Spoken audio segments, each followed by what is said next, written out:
বৃষ রাশির যারা ম্যারিড লাইফের সঙ্গে জড়িত রয়েছেন বা বৈবাহিক সম্পর্কের সঙ্গে যারা জড়িত রয়েছেন তাদের ক্ষেত্রে বলবো এই জুলাই মাস কিন্তু অত্যন্ত অনুকূলে একটা মাস বলতে পারেন। এই মাসে আপনার লাইফ পার্টনারের সঙ্গে ফ্যামিলি প্ল্যানিং করা বা ঘোরাফেরার একটা প্ল্যানিং করা এগুলো কিন্তু আপনাদের করতে দেখা যেতে পারে।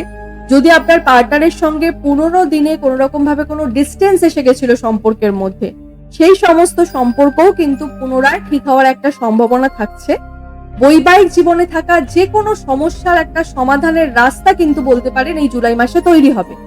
তার সাথে সাথে প্রপার্টি সম্পর্কিত কোনো রকম প্ল্যানিং করা এগুলোও কিন্তু আপনাদের মধ্যে আসতে পারে, বা লাইফ পার্টনারের সঙ্গে মিলে কোনো রকম ফ্যামিলি প্ল্যানিং করবার জন্য, ঘোরাফেরার প্ল্যানিং করবার জন্য, বা কোনো রকম দামি জিনিস পারচেস করবার একটা প্ল্যানিংও কিন্তু আপনাদের মধ্যে এই জুলাই মাসে চলতে পারে।